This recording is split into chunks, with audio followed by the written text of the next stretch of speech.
Start. Recording in progress.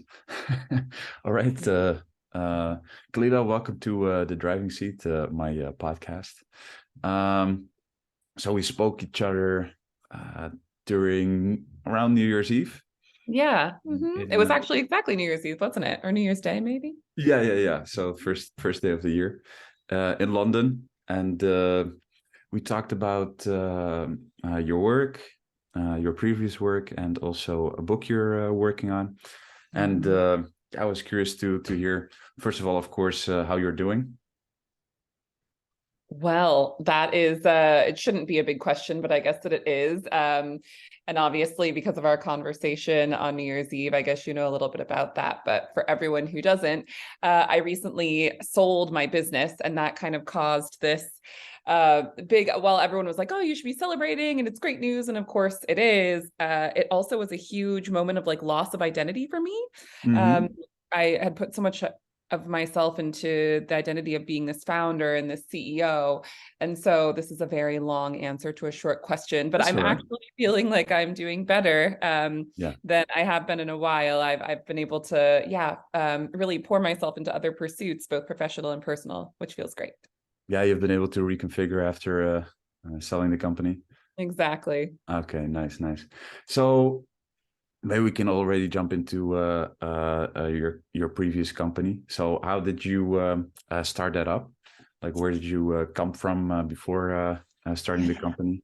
So I grew up in Washington, D.C., and I went to school fairly close to that, but I always kind of knew that I wanted to move abroad Hmm. for many reasons. A big part of that was just my childhood. We didn't get out of the US much. I was always very curious. And also when I went to university, I actually lived on a cruise ship for like 6 months and Okay. circumnavigated the world, which was really cool. And I look at that as like an appetizer for my lifelong love of travel. And I was like, I've got to get out of the country and live somewhere else to be able to continue to travel. So I Yes. had this vision of, wanting to live abroad, the life I wanted to lead.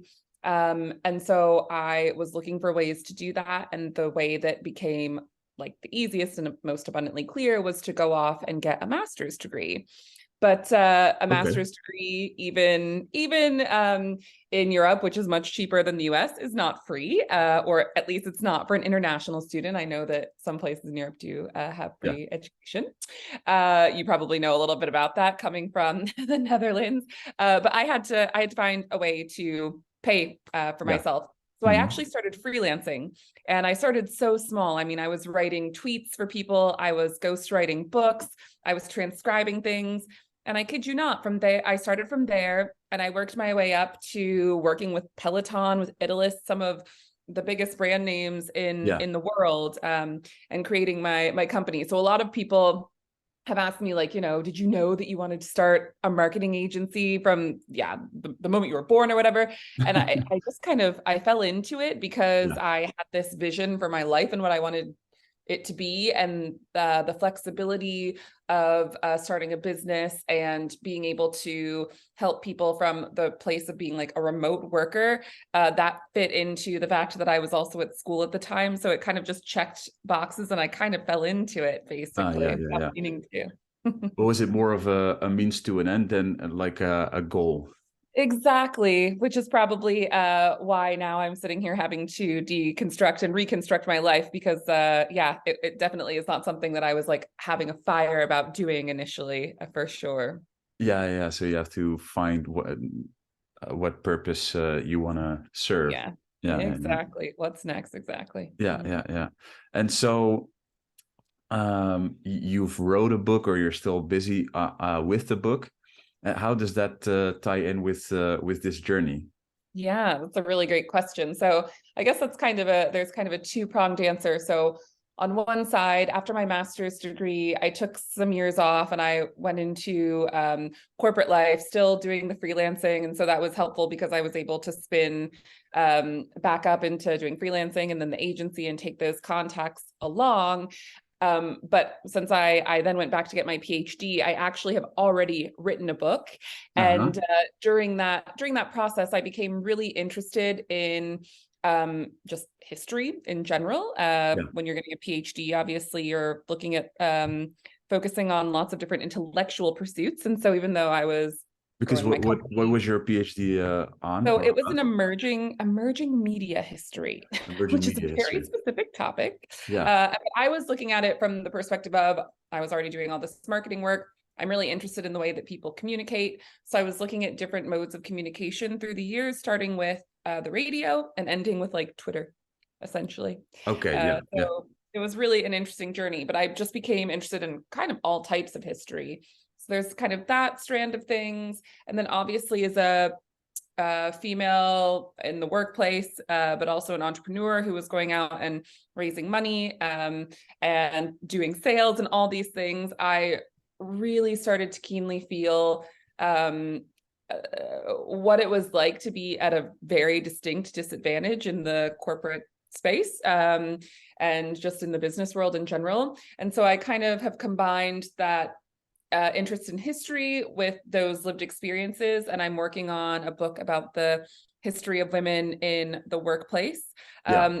to investigate that for kind of its own good. I mean, there's not really any histories about that on the market, but also to kind of interrogate some of the deeply held beliefs that we have about women's contributions over the years to the formal work environment, and kind of taking that to the next stage of, okay, well, if those deeply held beliefs actually come from more or less propaganda or are not correct, what can we do to change them?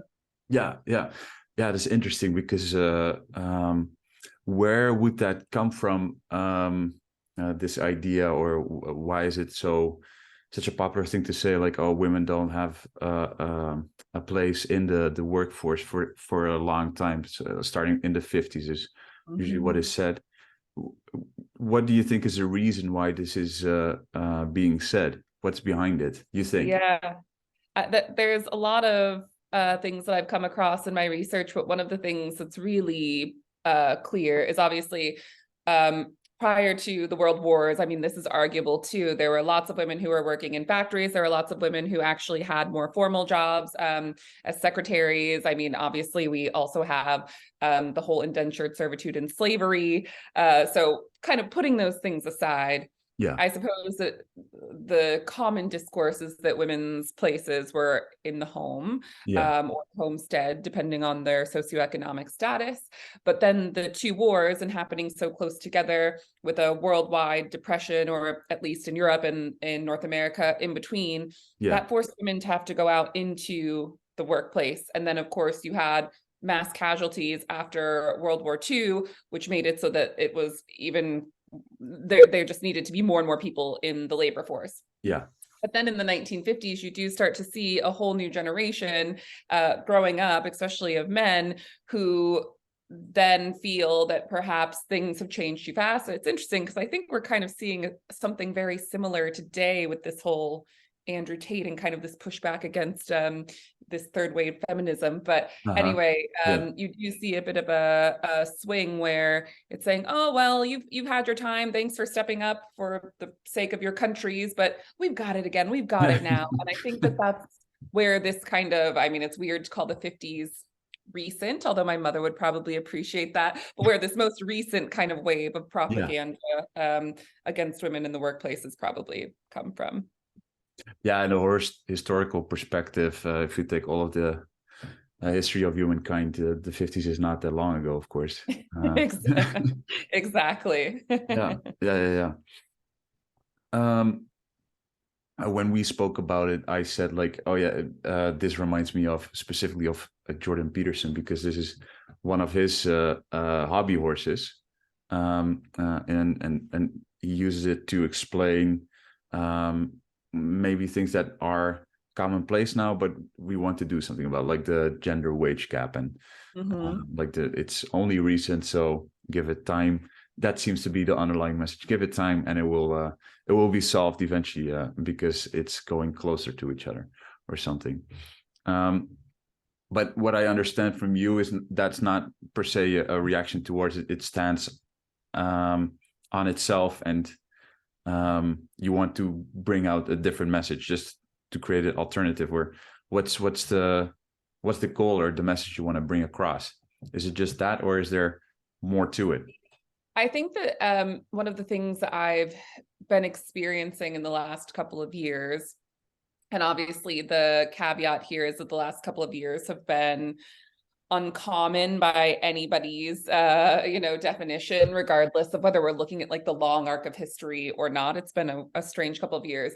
But something that I've started to really realize is that the very structure and fabric of society is really built to make it very difficult for women to advance in the ways that we kind of think about. So kind of taking that argument that Jordan Peterson has, which is, again, looking at the long arc of history, things will kind of come together. And I think that a lot of his points are, if you have lots of great minds on something, then kind of policy, society, culture, all of these things will interweave to have this lovely moment where we reach whatever the goal is.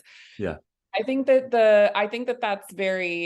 that's not what I've seen in the research that I'm doing for the book. I think that it's more of, you come quite close to the goal and then you zoom back out. And again, you can see that a little bit with Andrew Tate, and I've referenced that before. Yeah. But I think that another thing is we have to think about exactly what the goal is. And I'm not sure if people are super clear on that. And I think until we have a common consensus on that, it's very difficult to find the answer. And so one of the things that I'm interrogating in my book is the difference between equality and just thinking about things in a different, maybe more equitable way. So there's a difference, I think, in those two things. And to give a very concrete example of that, I have a lot of friends who right now are having children. And so they're having to think very much about, okay, well, am I going to just take maternity leave and then come back? Do I need to spend several years with my children and then come back? Or do I need to change what I'm doing or become a stay-at-home mom because of childcare costs and things like that? Yeah. And they're very worried, I think, for very good reason, about what happens with their careers if they make these choices to leave, what happens to their pensions if they make these choices to leave. It's a very vulnerable place. Yeah. But as a business owner, I can also see the other side of the argument of, well, if you spend 5 years out of the workforce, why would I bring you in at the same level or a higher level when you come back? And so I think that it's these kinds of larger questions, and maybe acknowledging that women and men cannot, this is probably a very like incendiary thing to say, but cannot actually be equal, but there is some kind of equitable solution that we can find. And I don't, because that's a controversial concept, I don't think that many people want to delve into that too much, but I think until we can talk about those uncomfortable factors, we're probably not going to find solutions. Yeah. What would an equitable solution look like? Like, is that positive discrimination or something, or what do we have to think about? That's the thing, is we have to deconstruct. Maybe we're veering off into like very philosophical concepts right now, but I think we have to deconstruct like what is discrimination. We have to deconstruct our very ideas of these things, I think, to find solutions. And I think that's what makes it so uncomfortable, is that these are not soundbite things. This is like hardcore think tank policy work that has to be done. So, that is for much greater minds than me to find the solution, I think. But I just want to bring up the fact that there's it just seems so silly. The definition of insanity is trying the same thing over and over and expecting a different result. And I feel like that's a big part of my research and what it's brought out. And so I think that it is kind of a clarion call. We need to try something completely different, and where better to start than looking through the very like theoretical frameworks and lenses in which we understand these things. Yeah. No, fair enough. No, of course, there is a biological difference between men and women. Maybe that's already a controversial thing to say nowadays. Yeah, exactly. But that also brings consequences, because as a woman can bear a child and therefore suffers the disadvantages that we have. Maybe that also says a lot about what we value in our society, which is like status and career, and it doesn't really nicely coincide with family values as well. I think. 100%. And I Yeah. think that's a really interesting point, and something that I'm trying to bring out is, again, the very like structure of our society is not made for it. It feels quite I want to use the word incompatible, but maybe that's too radical. Maybe it just feels very, very much like there is a tension there. Yeah. Between and you know, I don't think that anyone can have it all, but particularly for women that can be very, very difficult. And you know, I'm not saying that like if a woman wants to go out and train and run as fast as a man in a marathon or anything like that, that's impossible. That's not what I'm trying to say. But what I am trying to say is that, to your point, there are some like biological imperatives that make it so that maybe us trying to think about things as being 100% equal is inattainable, but trying to find other solutions. But yeah, you're right. It does open up lots of conversations about what's discrimination and yeah. And next to your work, I also understood that you run a group to help other women and women helping each other out. Can you tell me a little bit about that? So I do a lot of mentoring for early stage founders from underrepresented backgrounds. That started with just women, but now I do work with other people too from other backgrounds. But one of the things that, again, and this is kind of, I guess, the common thread to a lot that I do, the last couple of years has really opened my eyes to, I guess I spent my 20s thinking, oh, if I just work hard enough, if I just like continue to push that boulder up the hill, I can basically break through any barrier. Yeah. And there have been some barriers that have been fairly insurmountable. And I realize now that it's not through lack of hard work, but it is literally structural barriers. And one of those things, just again, to be like super tangible, was finding funding for my previous business. We created basically a business to business SaaS, software as a service technology. We developed one that helped small businesses with social media. And it was actually, it had users, it was turning over revenue. So from that perspective, if you're an investor, you look at that and you're like, that's an investable, you know, they've proven their business case essentially. And it was so hard to find investors because most investors work through like whisper networks. And so all of them said like, yeah, you can email us, but we much prefer an introduction. And if you're me, who is an immigrant person from a background where that's just not the kinds of people that I know. I'm a woman, and only 2% of women founded businesses get funding. So my social network, again, there was just nothing in my social networks that were helping me with that. So again, that's just like one example. So I do try and keep the door open for others who are coming behind me, and also like bring them into the room, because for me, that was kind of shocking to experience, like how difficult and how what a struggle it was for even though you have like a good idea and basically a proven business plan and everything. That sucks. How would you cannot just invite a token white man and say like you ask, and then once you got the money flow going, then I will take over again. And actually, where were you? We could have had a great partnership on that. No, it is strange indeed how that works. I talked to Joanna about it yesterday, about the limitations that people run into. And for me, of course, as a white guy, it's hard to imagine. So do you also find that people don't understand what you're talking about when you talk about it? Oh, yes. In like 2019 or 2020, I was actually interviewed by the Financial Times about this. And the reporter for the story, like you would think if they're writing a story about this, that they would be more open-minded. And I suppose he was doing his job, to be fair to him. But he was really pushing me like, well, what if your business is just not good enough? Like, what if the idea is just not good enough? And he kept on asking that. And I had a hard time with that. Obviously, I was emotionally attached to the business. But you have people like Adam Newman going out and raising millions and millions on an idea. And I understand that now he's, exited from WeWork and he's a tried and true entrepreneur. But when he was just doing WeWork, that he was not a tried and true entrepreneur. He was just like a white guy who had a good network. And so what was frustrating to me was that I was like, well, I've been running a business for several years. I have traction. I have revenue. What I have the formula that investors say they're looking for. So no, I really cannot accept that.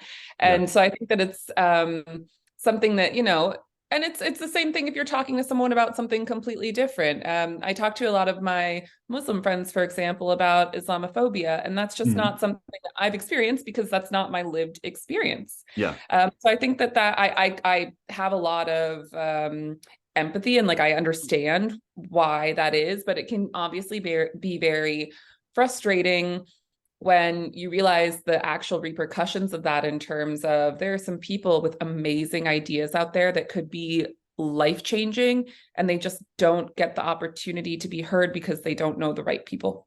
Yeah. No, I mean, I think it's already really hard, even though if you have a good idea to get it on, whatever your background is. But yeah, if you are met with even more challenges, it must be really frustrating. But yeah, exactly. And then you add on people from underrepresented backgrounds. There's obviously a quicker imperative to like prove yourself. There's all of this like imposter syndrome, and I feel like for me at least it really made it so that I was tempted to give up more quickly than when I speak with other entrepreneurs who are not from underrepresented backgrounds, and they're like, oh well, I heard 50 no's, but it's okay, I just kept going.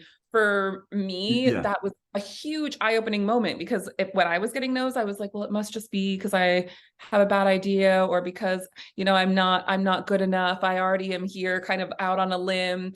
So that was a really interesting, but also a very like affirming moment to me as well.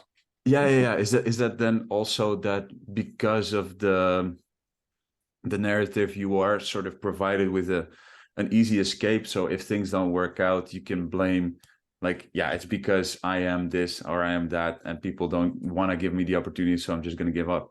Yeah exactly. So I was like, you know what, no, for me I'm very stubborn, so I was like, you know what, no, I'm going to just like prove people wrong. But I can also understand some people who are like, well then screw it, I'm going to go and do something else that's not so damaging to my nervous system and causes me to like burn out. So I can see like both sides of that very well. Yeah. Interesting. For sure, because you need to possess real grit, I suppose, in order to succeed in that way. And so I started with this line or this particular subtopic because of the group that you are part of or are leading. And like, what do you guys do for each other? What does the group do? So there are kind of many levels to it, and it can be anything from, hey, I have a quick question that I want to ask around, I'm having a question, like I'm having a dinner with an investor, what do I wear? Which sounds like a silly thing, but actually, even like this week, I had dinner with an investor for the business that I'm now working with, and it was at a place where they had like a page about the dress code, and it was very clear that it was supposed to be more of like it sounds sketchier than it is. It's like a nightclub, but there are floors where there's like a restaurant too. So it wasn't like they were bringing me to a nightclub. But as a man, it's like cool. Then I know like I can just wear like some nice slacks and a shirt. Yeah. But for a woman, it's like I'm going in to speak with an investor. I don't want to be wearing like something I'd be wearing to the club, but that's like what they're asking me to wear on this website. So like, how do I balance that? So there's little things like that where you can like ask for feedback. But then there's also big things. So if you want to raise money from someone or you want a job somewhere, you can post into the community and ask, does anyone have a connection here that you can connect me with? And then there's kind of the in between where you can just like ask people to have a conversation. You can set up ongoing chats with people. And it's kind of exactly like you get out what you put in. If you want to be super involved, you can be super involved. if you don't, then you don't have to. And I also think that people kind of come and go based on what it is that they're doing and how busy they are or not. So it's really lovely, because I think we're all invested in each other's success, and really want to support each other. So I've had a lot of success, because I think a rising tide lifts all boats, and there is absolutely the understanding and the acknowledgement that we all have to band together to make what's already pretty tough a little easier. Ah, yeah, nice. I like that saying. The tide rises all boats. That's nice. Yeah, it's good, isn't it? Yeah, it's a good one. What is the Dutch like? Do you have something similar similar? one? That covers the same meaning? Yeah. I don't think so. No, not that I know of. Maybe if someone is listening and knows, please Yes. Let us leave it know. down in the comments. But I have no clue. No, even though I love my language and I know a lot of sayings, but this one, I'm not sure if we have a correspondent or a sister. Yeah. And so, going back to your book, like how close are you to finishing? What still needs to be done? Because when we last spoke, you were still looking for a little bit of a punch, I think. Yes, exactly. So for anybody who's listening who lives in West London, if you've seen me walking through the parks talking to myself, it's because I'm still trying to do that.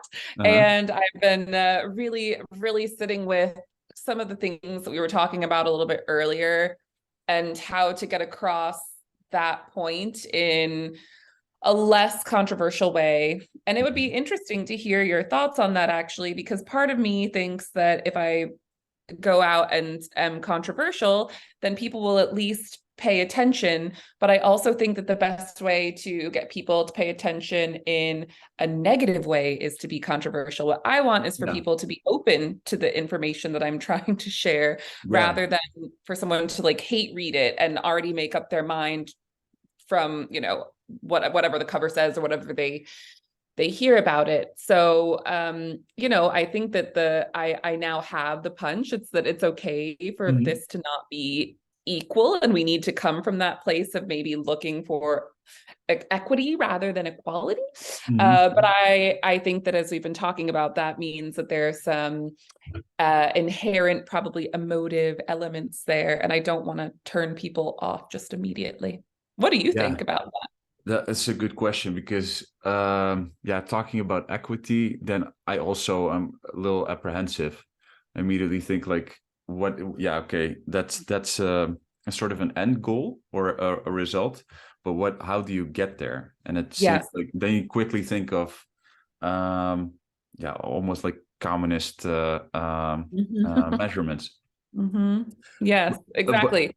But what your search also made me think of, I am of course in software testing, and there was once I saw some sort of meme or a short story, and it was about if you want the right answer to your question, like a software development question, you post the question on Stack Overflow, and then you post the wrong answer below it, and then you will have a shit ton of answers providing the right answer, and otherwise people won't answer the question. So if maybe you can do something similar, but then in a totally different package, of course, not on Stack Overflow. And so you have a question, and you don't really know the answer to it yet. You have some sort of inclination, which you do, and then you provide the completely wrong answer to it. So for instance, you do it on Quora. You create another account that you answer your own question, but you give the wrong answer. And then people will comment on it, and then you can do something with that input, maybe. That's a really good idea. And I live on Reddit, so I definitely Reddit. I could definitely do that. Because of course, I would love to be able to end the book with all of these policy ideas and all of these kinds of answers to things. But again, I think that really the goal is just to get people thinking, deconstructing the way that they think. I think that's the first step. And then starting a conversation. I guess that's the academic in me. With deconstructionism, because you've used deconstruct, it says the meeting ends in 10 minutes. because Zoom. Zoom. No. Anyway, what was it? Oh yeah, deconstructionism. So I learned a lot about deconstructionism at uni with one of its proponents, Derrida. Is that something? Does that fit into your method as well, or is it just, is that unrelated? It's a little unrelated, but only because, and again, I would love to hear your thoughts on this. Uh-huh. My first draft, if we'll even call it that, more of what was living in my mind, as Yeah. I started to write it out, it read in a very academic way. Yeah. And I've really, another thing that I've struggled with throughout this whole book process is how to balance between, well, this is history, so it's going to come Yeah. across in some ways academic, with Yeah. being accessible enough that somebody who's not really that interested in history, but maybe interested in something such as feminism or women's rights, or just wants to know a little bit about this topic, Mm-hmm. would understand. And also, I find that academic writing can sometimes be quite dry. And I'm sad to admit that probably my 5 years in my PhD, that style did rub off. So Yeah. I was doing things like referring to like Spivak, Baba, like getting very into identity. I had some like Anderson in there talking about like the framework of nationalism, socioeconomic status so much. And Yeah. then I was like, oh, I think that if people read this, they're going to feel like they're reading, their old college textbook, and that's not what I'm going for. So I'd be curious to hear what you actually have to like say to that.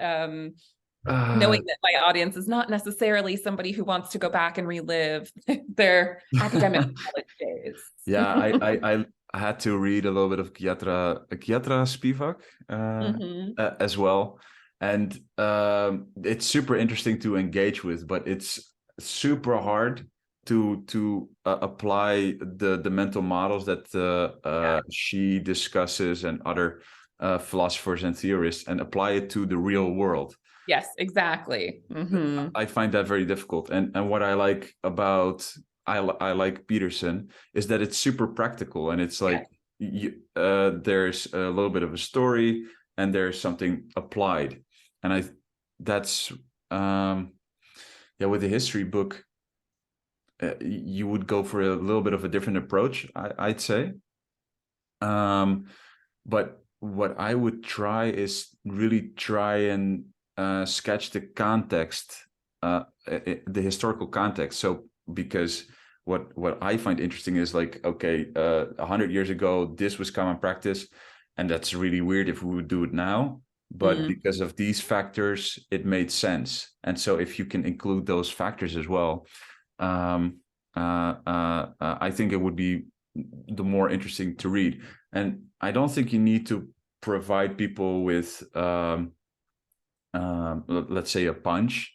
If you build it up the right way, I think it already packs a punch. Like, oh, this is totally different, and helps people to travel in their imagination to a different time. And it's like, oh, what does it tell me about the how we do it nowadays? Yeah.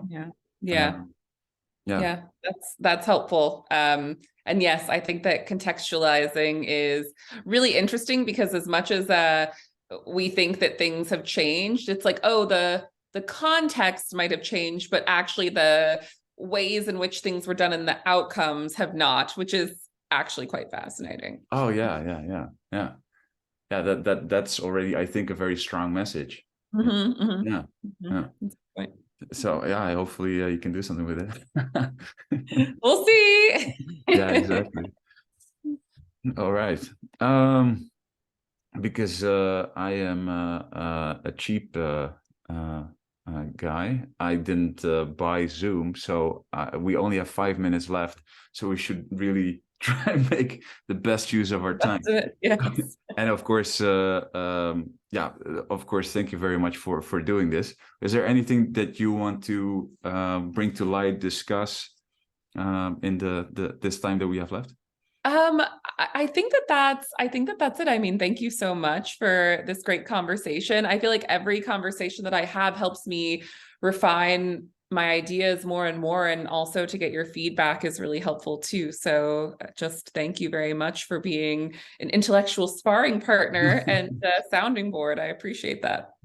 Thank you. No, thank you. You're welcome, of course, but thank you. Yeah, it's nice to do this for sure. All right. I think we can round it up. We'll chat a little bit after the end of the recording.